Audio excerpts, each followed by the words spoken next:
After the outbreak of World War I in 1914, the participating countries such as Britain and France began actively developing tanks, which illuminated the technological path of land warfare.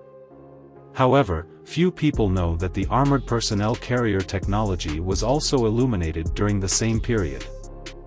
The British Caterpillar car was one of the early works, pedrail machine. Murray Suiter, a naval lieutenant, who later rose to the rank of admiral, and inventor Brahma Diplock proposed the Caterpillar car. The driving force behind this was the stalemate on the front lines, where machine guns, combined with barbed wire, were claiming the lives of many soldiers. People began to envision a vehicle that could not only transport troops but also provide a certain level of defense, which is essentially an armored personnel carrier. In January 1915, these two individuals presented their design to the military.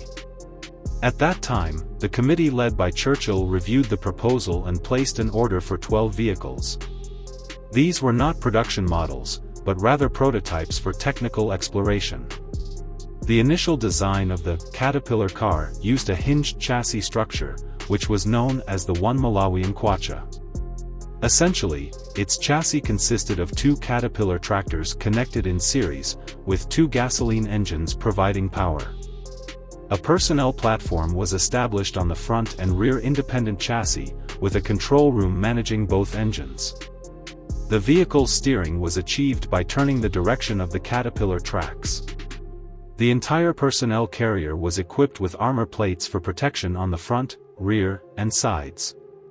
The personnel platform on top was not rigidly connected to the chassis, allowing both segments of the vehicle to move within a certain range over rough terrain, similar to modern articulated off-road vehicles.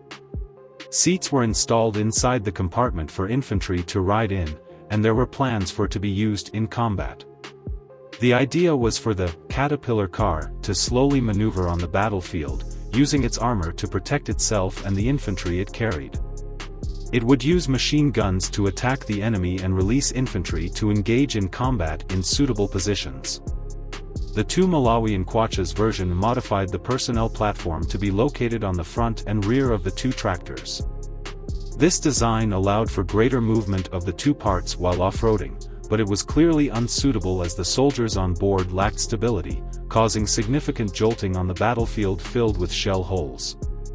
The three Malawian Kwachas was a relatively mature version, returning to the direct personnel platform design of the One Malawian Kwacha. It weighed approximately 25 tons, with a length of about 12 meters and a height of about 2.3 meters, and was powered by two 46-horsepower Rolls-Royce engines. The spacious direct personnel platform was similar to that of a bus, with a capacity of 50 soldiers, equivalent to a reinforced platoon. The front and both sides of the personnel carrier were protected by riveted armor plates, with a thickness of 8 millimeters. It did not have a completely enclosed compartment, leaving a wide gap between the roof and the ceiling for soldiers to shoot outward with light weapons, or. The roof also had armor, with a thickness of 6 millimeters, and the vehicle was planned to be equipped with a cannon, expected to be a 12-pounder. The concept of the armored personnel carrier was entirely correct, and it is now used worldwide.